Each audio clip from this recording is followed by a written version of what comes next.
Bueno, comenzamos. Bienvenidos, muchas gracias. Muchas gracias a Beatriz, que es una amiga que conocemos ya por un tiempo. Beatriz Arriagada es profesora de Filosofía y Derecho en la Universidad Diego Portales de Santiago de Chile. Una larga trayectoria. En realidad yo estuve, ahora me viene a la cabeza, en el Tribunal de su tesis doctoral en Santiago, que ahora no sabría decir qué año. En 2013. Bueno, lo dije bien. Entonces, 2013, que ella era una tesis doctoral en el núcleo de la teoría general del derecho y ella ha estado construyendo, pues, reconstruyendo, ¿no? Que podemos decir, muchas partes de la teoría general del derecho y adecuadamente.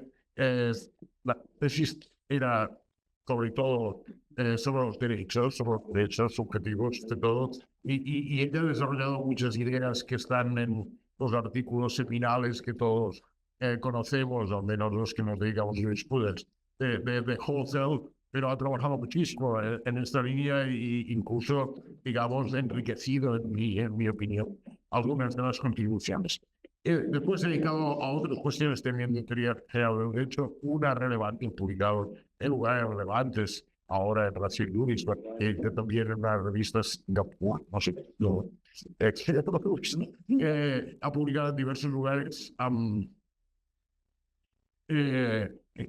Y últimamente algunas cuestiones muy relevantes sobre el precedente, juntando también ambas tradiciones y lo que había antes. Esto ha sido considerado, por ejemplo, por importantes especialistas sobre la literatura sobre los derechos en los últimos años, que tiene un libro importante que algunos de nosotros hemos leído, Halpin, que esta era una contribución realmente original, la contribución de Beatriz realmente original al poner esto en conexión, algo que él dice, la tradición anglosajona no había, algo que lo dice así.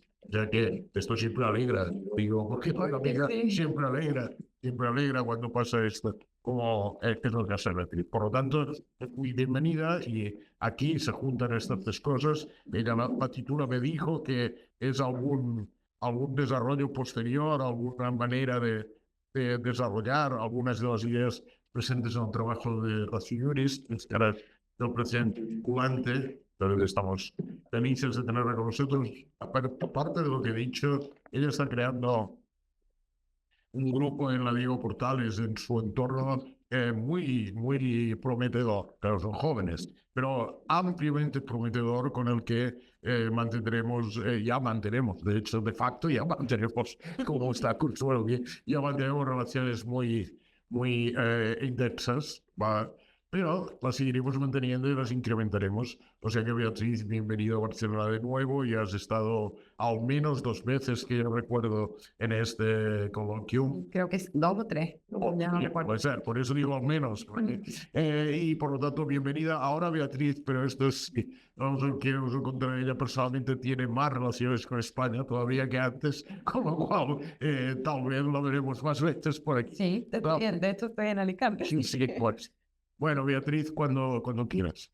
Bueno, muchas gracias, José Juan, por la generosa presentación. Advierto al resto que todo lo que ha dicho hay que reducirlo bastante. Pero bueno, gracias. Gracias, y estoy muy contenta de estar aquí, de reencontrarme con amigos y amigas que quiero, además de poder ir a Consuelo, con quien trabajo allá en Chile. Y bueno, siempre es un placer que la gente lea con interés en lo que uno está trabajando. Y en este caso, el trabajo que ustedes leyeron y pudieron revisar es algo que ya está publicado. Entonces lo que yo he prometido es que voy a introducir algunas clarificaciones que no están en ese trabajo a propósito de cuestiones que he ido trabajando luego y que no tienen directamente que ver con el precedente, pero que impactan en esta reconstrucción. Y luego voy a intentar introducir una tercera cara del precedente. Vamos a ver cómo va a resultar esto. Entonces voy a comenzar Y de nuevo, muchas gracias a todos por recibirme y bueno, por invitarme. El objetivo del trabajo que ustedes han podido revisar es analizar las normas de las que depende la estructura y el funcionamiento de los precedentes vinculantes. Y la tesis defendida allí, en términos muy generales, es que esas normas constituirían un conjunto de relaciones jurídicas coppelianas entre los tribunales cuyos precedentes tienen que ser seguidos, los tribunales que tienen que seguirlos y los individuos cuyas posiciones resultarían modificadas por el seguimiento y el no seguimiento del precedente. Esa es la tesis general. Aquí quisiera decir una primera cuestión sobre la que no me detuve en el trabajo, pero creo que vale la pena hacerlo ahora, aunque sea de manera breve. Es lo siguiente. La posibilidad de realizar acciones normativas, es decir, que producen, modifican o derogan normas, sabemos que es constituida o determinada por normas que llamamos de competencia. Y a estas acciones las podemos llamar normativas y admitir que ellas cumplen una función realizativa, performativa u operativa. Pero cosa distinta es admitir que las normas jurídicas así producidas, modificadas y extinguidas, a su vez, producen, modifican y extinguen posiciones jurídicas. Es decir, una cosa es admitir que en virtud de las normas de competencia, ¿verdad?, se producen normas o cambios normativos, y otra cosa es asumir que las normas así producidas, a su vez, sean capaces de producir, de alguna manera, otras entidades que podríamos llamar legal positions, ¿verdad?, y que serían entidades distintas de las normas y constituidas por las normas. Cuando yo escribí este trabajo, su primera versión en español, y luego la versión en inglés tardó mucho la publicación entre que la he mandado y así lo he publicado. Entonces, entre medio hubo cosas que obviamente pensé después. Y entonces, claro, me di cuenta que al escribir este trabajo asumí, como la mayoría de los teóricos del derecho asumen, que las normas jurídicas constituyen, crean, modifican y extinguen posiciones y relaciones coppelianas. Como posteriormente he estado pensando en este tema con alguna calma, entonces ahora podría introducir un par de aclaraciones. Esta tesis, según la cual las posiciones jurídicas son entidades constituidas por normas, encuentra respaldo en el propio Hoffel. Según Hoffel, los hechos operativos son aquellos que, con arreglo a las normas generales, bastan para modificar las relaciones jurídicas, es decir, para crear una relación nueva, extinguir una anterior o cumplir esas funciones simultáneamente. Y esta afirmación de Hoffel aclara el sentido en que podríamos decir que las normas constituyen posiciones y relaciones jurídicas. Lo que da a entender Hoffel es que la creación, modificación o extinción de una posición jurídica tiene lugar cuando se verifican los hechos operativos previstos en las normas. Normas que pueden ser de competencia o normas regulativas. Si, por ejemplo, yo agredo a una persona, la situación de esa persona cambia porque ahora tiene la libertad, el permiso o el privilegio de defenderse, y yo tengo un no derecho o no tengo derecho a impedir que se defienda. Y ese es un cambio que se produce por la verificación de un hecho operativo en una norma regulativa. Entonces, interesante, creo, pensar en esto porque las normas jurídicas son creadas, modificadas y extinguidas por la realización de acciones normativas que están previstas en normas de competencia. Pero las posiciones y relaciones jurídicas son creadas, modificadas y extinguidas por la verificación de hechos operativos que pueden estar previstos en normas de competencia y en normas regulativas. Me parece que esto es importante explicitarlo. Asumir que las posiciones y relaciones jurídicas son entidades distintas y constituidas por las normas implica, y esto es algo que también creo que hay que explicitar, implica descartar, rechazar que estas posiciones y relaciones puedan ser entendidas como entidades aparentes y, en consecuencia, como entidades ontológicamente reducibles a las normas. Esta es básicamente la tesis de Ross, según quien las expresiones hoffeldianas, como derecho, competencia, etc., no serían otra cosa que vehículos lingüísticos para expresar las normas de conducta y las normas de competencia. Por lo tanto, cuando él dice que el vocabulario que utiliza el legislador puede sustituirse por el vocabulario normativo, en realidad está implicando una reducción ontológica. No hay nada en el mundo que se corresponda a derechos, deberes, competencias, etc. Es una manera de hablar, básicamente, y le llama a estos instrumentos lingüísticos, lo expresa en términos de modalidades. Entonces dice, derecho, deber, etcétera, son modalidades de las normas de conducta. En cambio, competencia, sujeción, inmunidad son modalidades de las normas de competencia. Entonces, yo tampoco había pensado en esto cuando escribí este trabajo. Y entonces, como ahora lo he pensado, me gustaría explicitar que tengo razones para compartir la tesis mayoritaria, según la cual las posiciones jurídicas son entidades constituidas por normas, pero quiero decir que la comparto en la medida en que el criterio que utilizamos para afirmar que las posiciones existen es un criterio, es una tesis ontológica que en cuanto tal no es verdadera o falsa, entonces es necesario justificarla. El punto de partida ineludible es que las posiciones jurídicas son entidades que los discursos jurídicos especializados, los legisladores, los jueces, los órganos aplicadores, los juristas, los abogados, ellos asumen como existente. Está presente la idea de que las normas confieren derechos, de que tenemos derechos, de que, o sea, eso está, es parte del mobiliario de la realidad que es objeto de estudio de la teoría jurídica. Entonces, ese es mi punto de partida. Pero creo que de ello no se sigue que la teoría jurídica necesariamente tenga que tener por existentes estas posiciones. Por ejemplo, desde una perspectiva muy plausible como la de Ross, hablar del derecho en general, digo, y pensarlo en términos de la existencia de posiciones o de derechos o de deberes, etcétera, oscurece que la función principal de las normas es guiar la conducta de las personas. Y entonces como que de alguna manera creamos una ontología de unas entidades que nos distrae de aquello que sería lo más importante. Entonces, para decirlo en palabras de Ross, la teoría del derecho tiene que evidenciar el pensamiento mágico de los operadores jurídicos. Y si no lo hace, no está cumpliendo su papel. Y entonces me parece que esta tesis, esta estipulación de qué es lo que la teoría jurídica debe hacer, es una tesis ontológica que justifica entonces la afirmación según la cual las posiciones jurídicas en realidad no existen, son aparentes y son ontológicamente reducibles a normas. Pero conforme una estipulación diferente, la teoría del derecho debiera poder explicar los discursos jurídicos especializados y en particular lo que está implícito en esos discursos. Entonces, desde esa perspectiva, no parece que vaya a tener utilidad explicativa una teoría que tiene por no existentes entidades que son asumidas como existentes por los discursos que son objeto de su análisis.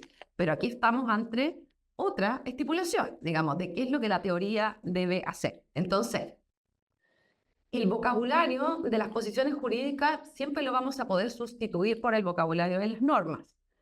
Pero si uno quiere justificar que las posiciones jurídicas existen de una manera distinta a las normas y que son entidades diferentes, habría que pensar un poquito mejor qué significa decir que una norma constituye una posición jurídica y entonces hasta qué punto las posiciones jurídicas pueden ser explicadas a partir de las normas. Y esto supone entonces que la relación constitutiva, en virtud de la cual podemos decir que las posiciones jurídicas son constituidas por normas, podríamos considerarla como una relación productiva sobre cuya base podemos afirmar que cuando se verifican ciertas condiciones se da lugar o se produce el resultado constituido, que serían las posiciones jurídicas, pero también como una relación explicativa sobre cuya base podríamos decir que cuando se verifican ciertas condiciones, entonces explicamos o hacemos inteligible la existencia de estos resultados. Esto me parece importante de clarificarlo porque no se trata solo de aceptar existen, vale, existen porque pensamos que la teoría tiene que cumplir ciertos propósitos, pero entonces tratemos de entender cuál es la relación que hay entre las normas y las posiciones jurídicas y en qué sentido las posiciones son reducibles a normas. Y yo creo que para los efectos de lo que queremos hacer los teóricos del derecho es mejor pensar en una reducción explicativa que en una reducción ontológica. Me parece que esto explica mejor las creencias, comportamientos y actitudes de quienes hablan en los discursos que analizamos. Obviamente, cuando reducimos aún explicativamente una posición jurídica a una norma o a un conjunto de normas, perdemos parte del significado.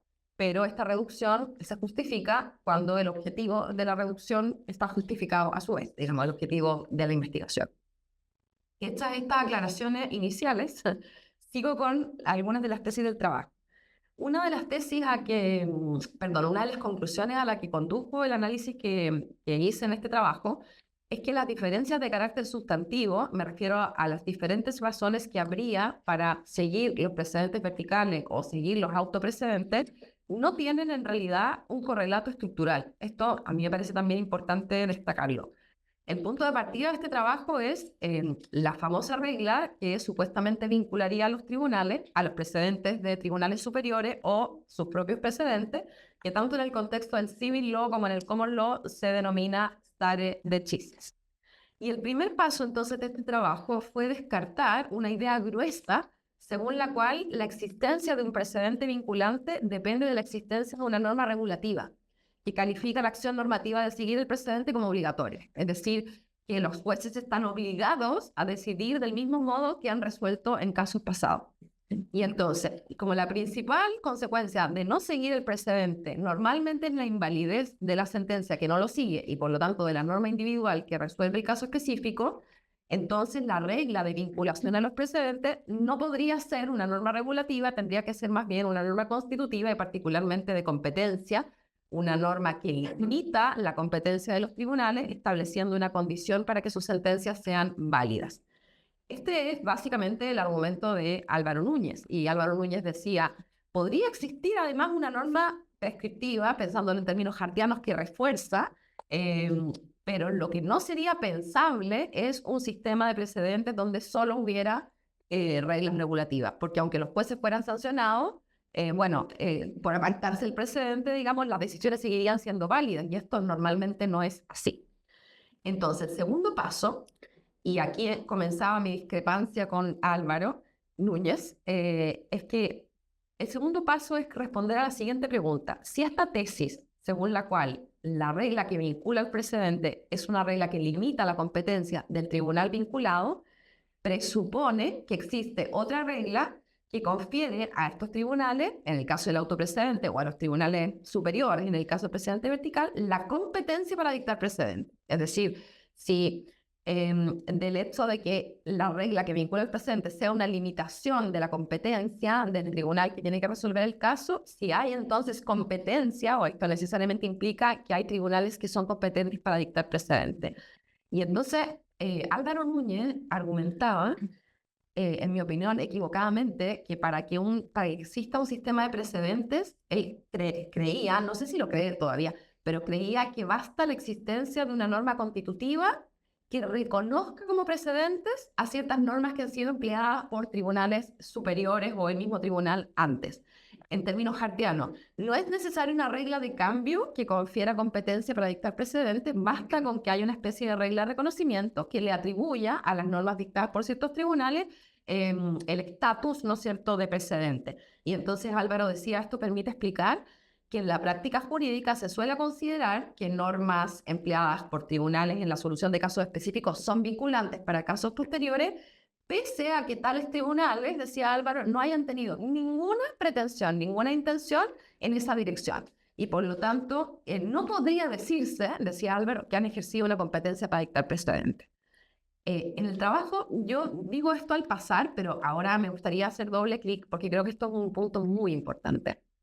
La tesis de Álvaro Núñez, y bueno, la de mucha gente, presupone un concepto de competencia que incorpora un elemento intencional. Y en este punto me parece que es importante detenerse. Desde una perspectiva como esta, tiene una competencia el individuo de cuyo control volitivo depende la realización de un cambio en una posición o relación jurídica. Y esto es bien importante porque, como ha sido subrayado, por ejemplo, por Celano, puede ocurrir que la modificación de la posición jurídica se produzca como efecto de un hecho que está bajo el control volitivo de un individuo, pero que sin embargo no tiene poder jurídico para efectuar dicho cambio. Y el ejemplo clásico es la persona que comete un delito para ser pasible de sanción, cambiar su posición normativa y pasar una temporada en la cárcel. Entonces, hay argumentos que se pueden decir para refutar esto, como por ejemplo Atienza y Ruiz Manero, tengo que citar porque ahora soy profesora visitante, entonces Atienza y Ruiz Manero argumentan, nadie diría que el propósito de las normas del derecho penal es posibilitar que la gente cambie su posición normativa de esta manera. El derecho penal claramente pretende evitar que la gente cometa los delitos. Yo creo que ellos tienen razón, pero este me parece que no es el punto importante. Si yo entro a un inmueble ajeno sin autorización del propietario, es un hecho que está bajo mi control volitivo, obvio. Ahora, ese hecho cambia mi posición jurídica tanto como la del propietario. Es decir, ambas cambian. No obstante, yo he entrado al inmueble ajeno y no estoy ejerciendo una competencia jurídica, estoy transgrediendo una obligación impuesta por una norma regulativa. Y lo que pasa es que cuando le conferimos relevancia a un factor que se ubica en los estados intencionales de un agente que pudiese estar en la situación de ejercer un poder jurídico, esto es problemático, porque cada vez que una posición jurídica sea instituida por una norma regulativa cuya condición de aplicación prevea un evento cuya ocurrencia se encuentre bajo el control volitivo de un sujeto, vamos a tener que decir que esa norma es al mismo tiempo una norma de competencia. Entonces tendríamos que aceptar, por ejemplo, que quien mediante una agresión voluntaria cambia la posición jurídica del individuo agredido, porque para el agredido surge el permiso de defenderse o el derecho si quiere, Sí, el permiso, sí. estaría ejerciendo un poder o competencia, lo que haría colapsar la distinción entre normas de competencia y normas regulativas, distinción que además está subyacente, por cierto, en el modelo de análisis confeldiano, bueno, y en muchas de nuestras reconstrucciones de las instituciones jurídicas, con ciertos límites, por supuesto, pero la distinción es iluminadora y sirve. Entonces, creo que lo relevante aquí es que un individuo en realidad tiene un poder o una competencia jurídica cuando en virtud de una norma de competencia es jurídicamente posible o válido que realice ciertas acciones normativas a través de las cuales produce cambios normativos. Y un individuo ejerce esta competencia cuando realiza las acciones normativas previstas en aquella norma, con independencia de la intención con que lo haga. Esa era la segunda aclaración. Dicho eso, me encamino a introducir lentamente la tercera cara de precedente. En mi trabajo he afirmado, y por eso me importaba aclarar también lo de la competencia, porque es importante para esto. En este trabajo yo afirmaba que la cuestión de la competencia para dictar precedentes es absolutamente fundamental, pero para refutar un poco la tesis de Álvaro Núñez, es decir, o sea, la competencia es un requisito necesario de la existencia de un sistema de precedentes. Yo decía, es necesario mirar esto desde otro ángulo. Y mi tesis básicamente afirma que la existencia de precedentes vinculantes requiere de la existencia de dos normas jurídicas diferentes. Una, que establece una relación jurídica de competencia-sujeción entre un tribunal X, que es el que dicta los precedentes, y un tribunal Y, que es el que está vinculado por el precedente. Y obviamente al establecer esta relación, reconoce como precedentes vinculantes respecto de Y los tribunales de X. Y en segundo lugar, se requiere una norma que califica el seguimiento y el no seguimiento de tales precedentes de alguna manera. Entonces, quiero concentrarme en este momento en la primera norma, es decir, la norma de vinculación al precedente. Y ya la cosa no es tan simple como que la vinculación del precedente es una norma que limita competencias, no, tenemos que verlo con un poco más de calma. Entonces, yo aquí lo que me interesaba subrayar, y aquí aparecen las dos caras del precedente, es que cuando se habla de competencia y de norma de competencia, es muy habitual que olvidemos que frente al sujeto competente hay un sujeto que está sujeto, un individuo que está en la posición de sujeción. Y esto significa que sus posiciones jurídicas van a resultar modificadas cuando el sujeto competente haga ejercicio de su competencia. Y la gracia que tiene esta relación es que es una relación de implicación mutua o de implicación recíproca. Es decir, no hay competencia sin sujeción ni sujeción sin competencia. Entonces, se nota mucho que olvidamos esto, por ejemplo, cuando decimos entre las normas de competencia hay algunas que confieren competencia, otras que definen el procedimiento, otras que definen las materias o supuestos de hecho que pueden ser regulados, otras que limitan el contenido, es decir, las soluciones normativas con las que podemos regular esos supuestos de hecho. Pero bueno, las personas, digamos, que están sujetas o cuyas posiciones se alteran por el ejercicio de la competencia, generalmente no aparecen mencionadas, no ocupan un lugar relevante, se asume que están dentro del antecedente, en fin, esto queda un poco diluido. Entonces, obviamente las normas que confieren competencia y las que definen los procedimientos definen la forma que tienen que tener estas acciones normativas, ¿verdad? Para que produzcan los resultados institucionales que con ellas se pueden lograr. Y en cambio, las normas que se refieren a las materias o supuestos de hecho y las que delimitan o limitan el contenido que las normas producidas pueden tener, son normas que se refieren al contenido y que entonces hay una relación entre el supuesto de hecho y el contenido, porque a través de las normas que limitan el contenido, digamos, predeterminamos o al menos ponemos límite al contenido que puede tener cuando se regula un cierto supuesto de hecho. Entonces, La tesis que propongo en este trabajo exigía como primer paso situarse en el ángulo de la sugestión. ¿Para qué? Para sugerir que cuando afirmamos que un precedente está vinculado, perdón, que un tribunal Y está vinculado al precedente del tribunal X, lo que estamos diciendo es que el tribunal Y está sujeto al precedente del tribunal X. O sea, que tendríamos que reconocer que esta es una relación de sujeción. Y como se trata de sujeción y competencia están implicados, entonces el segundo paso obviamente es advertir que la misma norma que establece que el tribunal Y está sujeto al precedente del tribunal X es la norma que establece la competencia del tribunal X que sujeta al tribunal Y. Y entonces lo que queremos decir con esto es que la situación jurídica del tribunal Y resultará modificada cada vez que el tribunal X ejerza la competencia para dictar precedente, y básicamente es una relación de competencia y sujeción. Entonces, si decimos que los precedentes del tribunal X son vinculantes para el tribunal Y, esto es lo mismo que decir que el tribunal X es competente para modificar la situación jurídica del tribunal Y. Entonces, no podemos decir que la existencia de la norma que confiere competencia para dictar precedente es contingente. Es decir, no es contingente, es absolutamente necesaria. No basta una regla de reconocimiento que diga estas decisiones son precedentes. Si hay tribunales sujetos, entonces hay competencia para dictar precedente. ¿Lo pretendan o no lo pretendan? Esta es la tesis. Entonces, las dos caras del precedente son la sujeción y la competencia. Y entonces había quien destacar ambas porque la sujeción es algo que no aparece en la discusión sobre el precedente. Se habla de vinculación, aludiendo generalmente a la obligación, y luego se discute si hay o no competencia para dictar precedente o es necesario que haya o no competencia. Obviamente, esta regla que establece la relación de competencia y sujeción es una típica regla de competencia que atribuye competencia, pero que está modelada por las otras normas, el procedimiento, la de las materias, es decir, como toda competencia está delimitada en términos de la materia, el objeto, sedimentalmente, etc. Esto permite aclarar dos cosas. Primero, el precedente no vinculante lo podríamos definir como aquel que no modifica la posición jurídica del tribunal Y. O sea, cuando del no seguimiento no se sigue ninguna consecuencia, entonces quiere decir que el tribunal Y no está sujeto a los precedentes del tribunal X.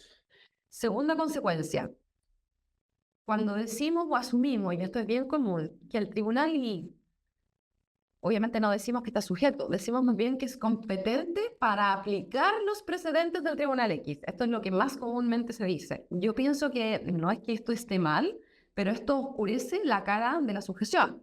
Entonces, aquí también me gustaría hacer una aclaración, porque al inicio del trabajo yo advertía, a lo mejor no se ha fijado en esto, pero lo advertía, que me iba a concentrar en los precedentes contenidos en sentencias de tribunales que vinculan a otros tribunales.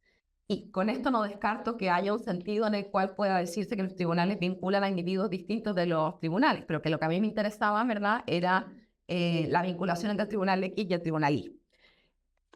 Ahora, yo matizaría un poco el argumento que utilicé en esa oportunidad, que agregué a esto que estoy diciendo, que es que decía que mientras los tribunales tienen que aplicar la norma, por ejemplo, que obliga a los servicios de salud a entregar un medicamento, los servicios de salud tendrían, decía yo, que acatar la norma, y no es lo mismo aplicarla que acatarla. Creo que esto yo lo he vuelto a pensar y me parece discutible, porque desde cierta perspectiva, aplicar una norma no es otra cosa que acatarla. Es decir, cuando un juez, digamos, la decisión de condenar a los servicios de salud a entregar el medicamento es una decisión que aplica la norma general según la cual los jueces en tales circunstancias deben condenar a los servicios. Entonces, creo que la cuestión no tiene tanto que ver con la diferencia, si la hay, entre aplicar el derecho y acatarlo en este particular sentido, sino más bien tiene que ver con que si uno quiere elucidar la estructura y el funcionamiento de los precedentes, es metodológicamente conveniente separar la relación entre el tribunal X y el tribunal Y, y entre el tribunal Y y los sujetos que son partes de ese proceso, o que eventualmente su posición jurídica puede resultar modificada por el seguimiento o no seguimiento precedente. Me parece que este es el argumento importante y no tanto el otro, que es más bien de orden conceptual y sobre significados de términos respecto a los cuales podemos discrepar. A veces también es una cuestión de palabra. Entonces, voy un momento a la segunda norma, que es la que califica el seguimiento y no seguimiento del precedente. Aquí yo, asumiendo que el tribunal I es competente para resolver cierta clase de caso específico, porque eso hacen los tribunales, ¿verdad? Y, tienen que resolver, son competentes y además tienen que resolver ciertos casos de cierta clase. Yo sostenía que cuál sea el modo específico en que la situación del tribunal I resulta modificada cada vez que el tribunal X ejerce su competencia, es algo que depende no de la norma que vincula a los precedentes, no de la norma que establece la relación entre competencia y suspensión, sino de la norma que califica su seguimiento o su no seguimiento. Y en el trabajo se examinan dos posibilidades que no son excluyentes, es decir, que pueden concurrir. Y una de ellas es que el tribunal I esté obligado, ¿no es cierto?, a seguir los precedentes, en cuyo caso lo normal será que su no seguimiento sea condición de una sanción.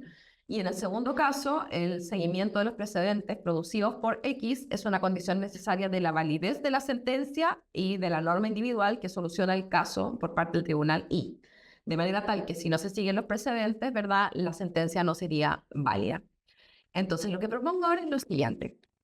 Supongamos, como es frecuente, que estas dos posibilidades no concurren y quedémonos con la segunda, que es la más normal, ¿verdad? Independiente de que pueda o no haber una norma, pero supongamos que no la hay y esto es muy normal. Entonces, la norma que califica el seguimiento y el no seguimiento de precedentes es una norma de competencia de las que limita el contenido, ¿cierto? Es decir, uno podría decir que la norma que califica el seguimiento y el no seguimiento de precedentes es una norma de competencia que limita la competencia del tribunal I. La competencia que él tiene para resolver los casos específicos se ve limitada porque su contenido está predeterminado por el contenido de los precedentes. O podríamos decir que el tribunal I se vuelve, por decirlo así, incompetente para resolver de un modo distinto a como ha sido resuelto en el pasado, atendido que estamos hablando del precedente. Entonces, si el tribunal I soluciona el caso aplicando una norma de un contenido diferente al que ha sido predeterminado por el precedente del tribunal X, entonces esa norma es inválida. Esta es la situación. Sabemos que hay normas que obligan al tribunal I a ejercer su competencia para dictar sentencia. O sea, los jueces no pueden excusarse de resolver, están obligados a resolver. Sin embargo, en esta hipótesis que estoy sugiriendo y que es muy común, no existe propiamente y en sentido estricto una norma que obligue al tribunal I a aplicar una norma del contenido predeterminado por el precedente. Esta norma puede que no haya, no exista esta norma por lo menos de manera explícita.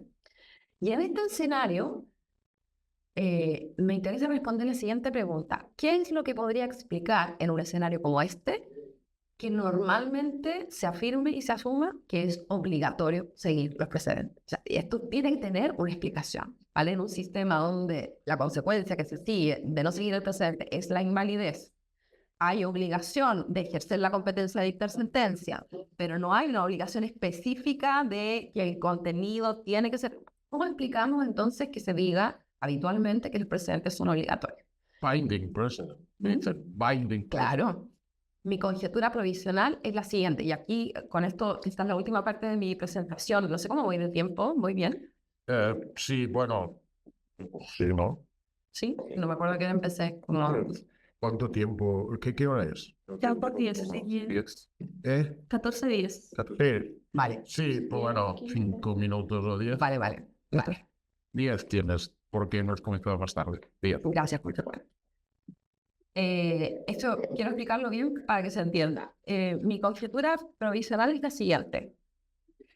Yo creo que las normas de competencia, y con el tiempo, a pesar de ser una defensora de la distinción entre normas de competencia y normas regulativas, y la mantengo, creo que las normas de competencia pueden ser vistas desde dos ángulos.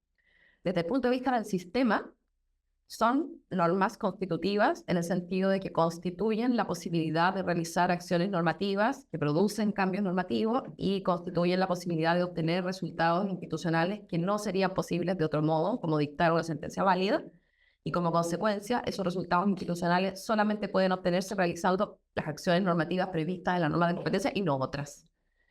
Pero desde el punto de vista de los destinatarios de las normas de competencia, supongamos un destinatario que quiere obtener el resultado institucional, en este caso dictar una sentencia válida, realizar las acciones normativas previstas en las normas de competencia, para él es obligatorio. Es decir, desde su perspectiva, si quiero que mi sentencia sea válida, tengo que realizar las acciones previstas en la norma de competencia. Entre los teóricos del derecho existe un consenso bien amplio respecto de cómo es adecuado reconstruir las normas regulativas. Básicamente, lo que decimos es que correlacionan casos genéricos, supuestos de hecho abstractos, condiciones, con cierta solución normativa o con cierta consecuencia normativa. Y esta consecuencia normativa no es cualquiera, sino que es la calificación de ciertas acciones u omisiones como obligatorias, prohibidas, permitidas. Me parece que en esto hay un amplio consenso.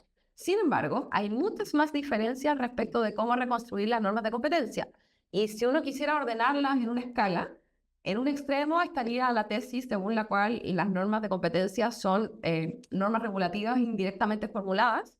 Y en el otro extremo, yo pondría la tesis según la cual las normas de competencia son diferentes e irreductibles a las normas regulativas porque son básicamente definiciones conceptuales, que es un poco la tesis de Alchurrón y Bolin y compañía, digamos. Es decir, estas son definiciones y no hay más.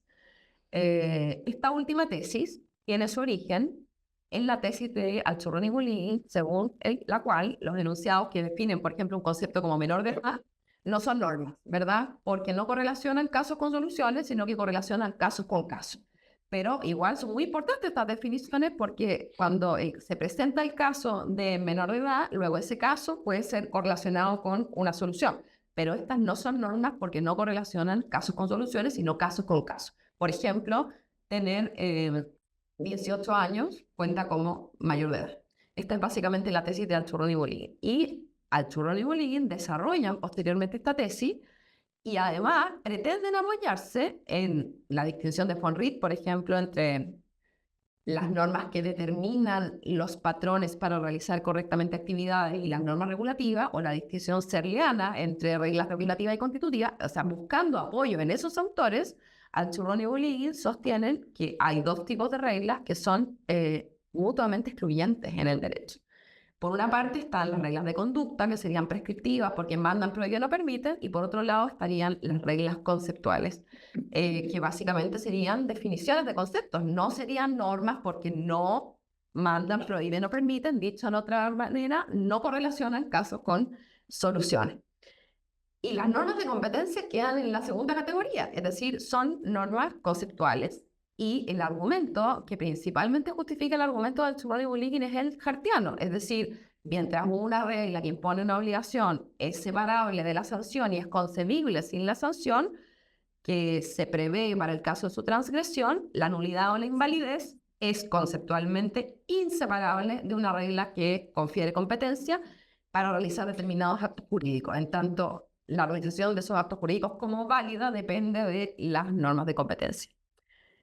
A mí lo que me empezó a preocupar aquí es que los trabajos de Alchurrón y Bolin favorecieron, a partir de esto, la consolidación de una tesis según la cual las reglas conceptuales o constitutivas o determinativas, entre ellas las de competencia, no guían directamente la conducta, sino que contribuyen a guiarla de manera indirecta. Aquí tenemos dos exponentes, los señores Moreso y Villañosana, sostienen que las normas constitutivas correlacionan casos genéricos con otros casos genéricos. En mi opinión, esta es una reconstrucción posible, pero el problema que yo le veo es que invisibiliza algo que es muy importante, que es que las normas constitutivas, y en particular las de competencia, se refieren a actividades humanas, definiendo las condiciones que hacen posible su realización. Y creo que esto permanece oculto cuando uno dice caso con caso, que es lo que querían Alchurrón y Bolin, básicamente.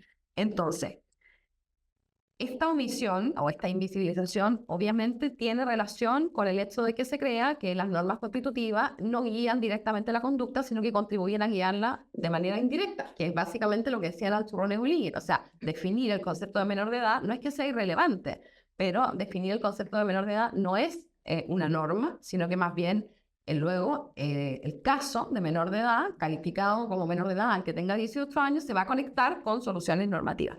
Esta es un poco la tesis que aquí se sigue.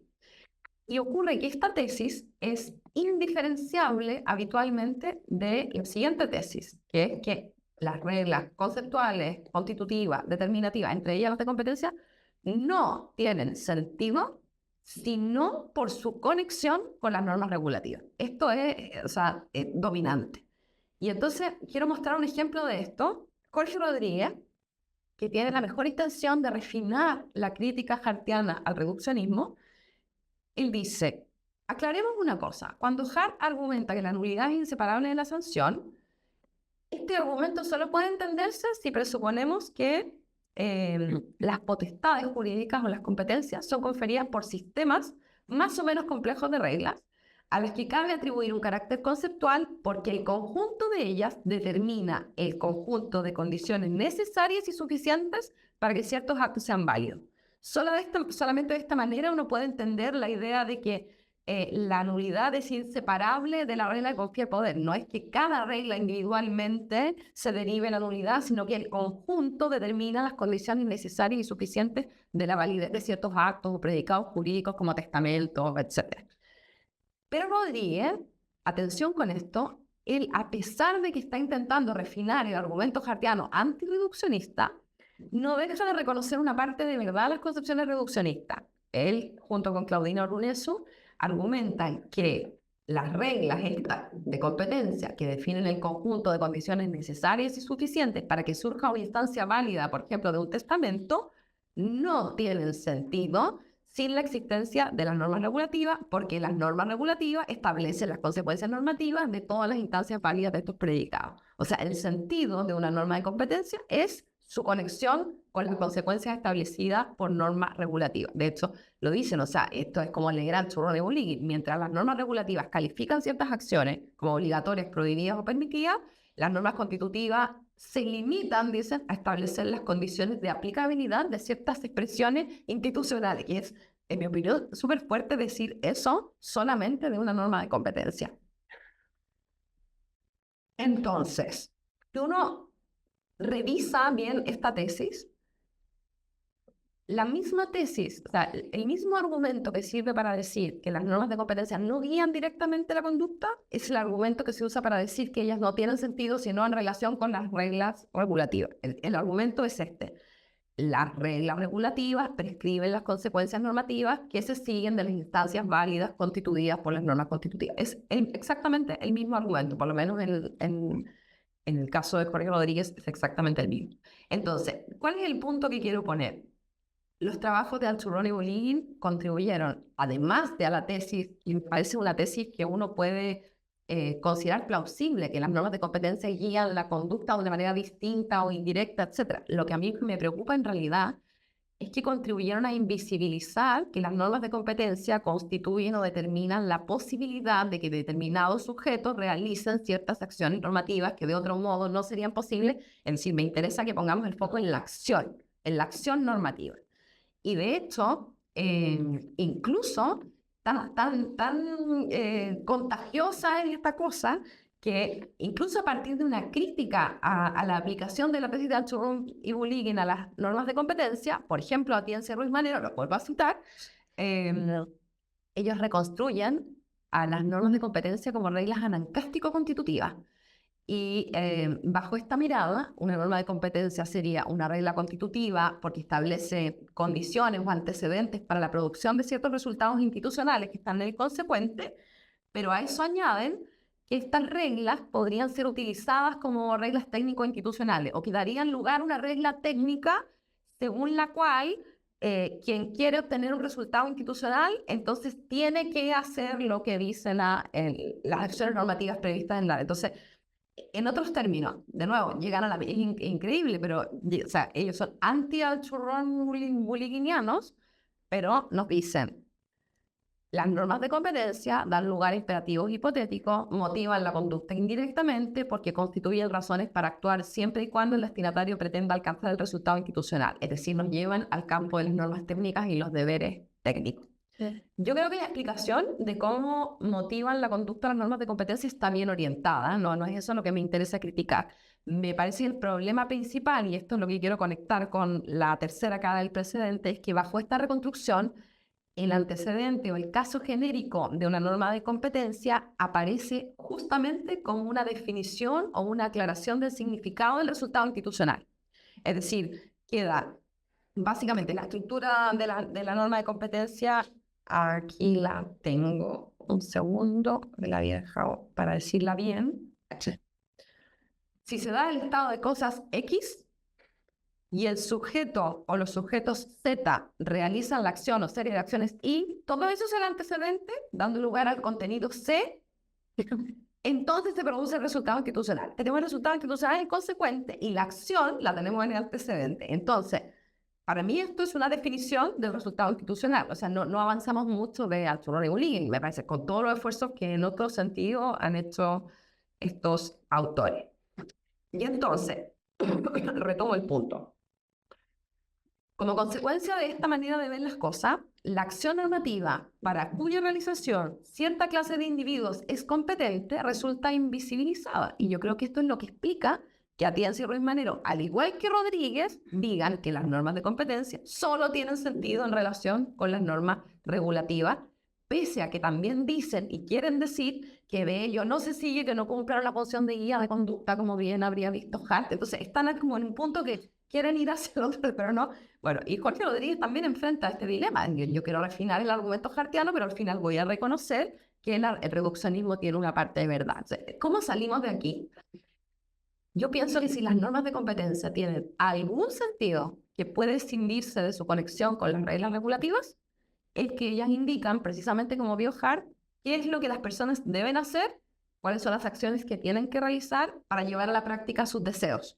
Al punto que les podríamos expresar como, si quieres hacer esto, esta es la manera de hacerlo. Si te quieres casar, tienes que hacer tal o cual cosa. Y esta importancia es doble, porque hay que mirarlo desde dos ángulos. Una norma de competencia tiene sentido, y digo para los destinatarios, ¿verdad? Tiene sentido por un lado porque el ejercicio de las competencias que ellos confieren permiten obtener ciertos objetivos que de otro modo no serían posibles. Pero por otro lado, la única forma de obtener esos objetivos es realizando las acciones previstas en la norma de competencia, no otras. O sea, desde este segundo ángulo, quiero enfatizar que para el que quiere conseguir el resultado institucionalmente reconocido, para él es obligatorio realizar las acciones previstas en la norma de competencia si quiere obtener el resultado. Y esta idea de obligatoriedad, curiosamente, no depende de la conexión con las normas regulativas que estábamos hablando antes. Es una obligatoriedad que surge de lo que estoy explicando recién. Entonces, mi tesis sería la siguiente. Desde la perspectiva del destinatario de una norma de competencia, la norma de competencia, como decía cuando empecé esta parte, funciona como una norma regulativa y más específicamente como una prescripción autónoma. A mí me gusta mucho más esto que la idea de regla técnica, porque la regla técnica nos conduce a la idea de deber técnico. Yo diría aquí con von Wright que lo siguiente. Recordemos cuando von Wright distingue las normas que determinan los patrones para realizar correctamente ciertas actividades de las regulativas. Y dentro de las primeras, el ejemplo prototípico son las reglas del juego. Y él dice, hay que distinguir dos puntos de vista. Desde el punto de vista del juego mismo, las reglas de un juego determinan cuáles son los movimientos correctos o incorrectos. Pero desde el punto de vista de la actividad de jugar, las reglas del juego determinan cuáles son los movimientos permitidos, prohibidos, obligatorios. Es decir, lo correcto es visto por el destinatario como permitido. Lo incorrecto es visto como prohibido y cuando en una instancia del juego hay un único movimiento posible, entonces es visto como obligatorio. Yo creo que, dicho esto por Wright, la única razón que explica que él haya reconstruido las normas de competencia como normas regulativas, es decir, como normas permisivas limitadas por prohibiciones y obligaciones, es que él estaba pensando en las normas regulativas desde la perspectiva, perdón, en las normas de competencia desde la perspectiva de los destinatarios. Y creo que hay buenos argumentos, no tengo tiempo para eso, pero hay buenos argumentos para decir esto. Por lo tanto, esto me permite sugerir que si bien las normas de competencia, y no olvidemos que estamos hablando de la competencia para dictar sentencia, son desde el punto de vista del sistema conceptuales, o sea, constitutivas, desde el punto de vista del destinatario, pueden ser vistas como regulativas. Y entonces la pregunta acá es, ¿de qué manera regulan, si es que son regulativas para los destinatarios, si regulan igual que las normas regulativas regulan las acciones u omisiones? Y mi respuesta sería sí, y aquí me alejo de la reconstrucción de la norma técnica. ¿Por qué? Porque yo creo que el consecuente de la norma de competencia, tal como es vista por el destinatario, es un consecuente igual al de las normas regulativas, es decir, las normas de competencia obligan. Lo que creo que es diferente es el antecedente, porque el antecedente de una norma de competencia, tal como razona un destinatario, tendría que incluir la circunstancia de que el destinatario quiere obtener el resultado institucional. Para decir esto, nuevamente von Wright. Para von Wright tiene sentido, en un sentido analógico, por supuesto, decir que hay prescripciones autónomas. Una norma autónoma no es otra cosa que la conclusión de un razonamiento práctico en primera persona. Y en este tipo de razonamiento, la primera premisa es el deseo del que razona de conseguir un determinado objetivo. La segunda premisa es la creencia, el conocimiento, la comprensión de que cierta condición es necesaria para alcanzar ese objetivo. Y la conclusión es, en von Wright, algo así como la decisión de actuar o la decisión razonada de actuar. Hay veces que habla del tener que como un deber técnico. Aquí hay alguna... Entonces, por ejemplo, si dos personas quieren contraer matrimonio, entonces supongamos que tenemos este deseo, este querer como primera premisa. Luego estas personas creen que presentar dos testigos es una condición necesaria porque conocen la norma de competencia según la cual para celebrar un matrimonio válido, etc. Y entonces ahí ve, razonando, ¿no es cierto?, deciden presentar dos testigos, o en algún sentido deben presentar dos testigos. Pero yo diría, están obligados a presentar dos testigos desde su perspectiva. Y este razonamiento puede contraerse y ser presentado como una regla que podríamos enunciar diciendo, si se da el listado de cosas X, bla, bla, bla. Si se quiere contraer matrimonio, es obligatorio presentar dos testigos. Y esta es una prescripción autónoma, no es realmente, o no es exactamente una norma técnica. No estoy, ¿me entienden? No estoy atenuando la intensidad del deber, sino que estoy poniendo la atenuación en el antecedente. Me parece que esta propuesta capta mejor la idea de que las normas de competencia dan lugar a imperativos hipotéticos sin que sea necesario acudir a la noción de regla técnica y a la de deber técnico. Y entonces, teniendo todo esto en cuenta, uno podría decir que los individuos que están sometidos al derecho están obligados a las acciones normativas previstas en las normas de competencia si quieren conseguir el resultado institucional. Y aquí estamos frente a la idea de un imperativo hipotético, pero de ello no se sigue que el resultado institucional sea indiferente para el ordenamiento jurídico. A mí me parece que lo relevante acá es que precisamente porque las normas de competencia constituyen límites conceptuales a lo que es posible, entonces las acciones normativas que deben realizarse para conseguir ciertos resultados institucionales son esas y no otras. Es imposible conseguir el resultado institucional de otra manera porque otra acción normativa es inválida. Y esto a mí me parece que es coercitivo. Es decir, si yo me quiero casar, tengo que seguir esas reglas, si yo quiero tener ese objetivo, tengo que seguir esas reglas. Y esto es algo que me parece que queda oculto cuando Hart no tematiza suficientemente que la nulidad puede ser vista como un mal, pero sí lo ve Hart cuando dice que las reglas de competencia nos permiten llevar a la práctica nuestros deseos y que pueden enunciarse diciendo si quieres obtener esto, tienes que hacer tal cosa. Entonces, también ahí hay una ambivalencia en Hart. Schauer, por ejemplo, en esta dirección, ha dicho que una forma de comprender qué es lo que hace el derecho al constituir posibilidades que de otro modo no existirían. Él cree que las formas de conducta jurídicas, cuando las formas de conducta constituidas por el derecho reemplazan a las formas de conducta naturales, estamos, por decirlo así, dentro del juego. Las instituciones, dentro de las instituciones, las reglas constitutivas, dice Schauer, pierden algo de su carácter constitutiva y parecen, ojo, parecen, como la cuestión fenomenológica, coercitiva.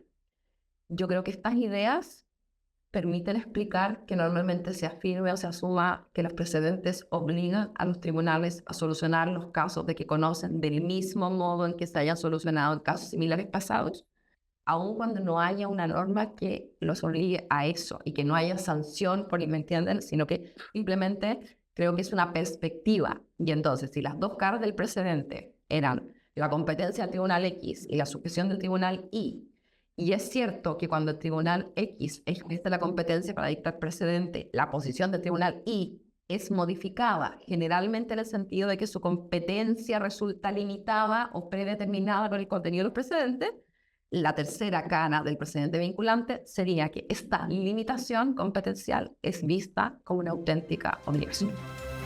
Gracias.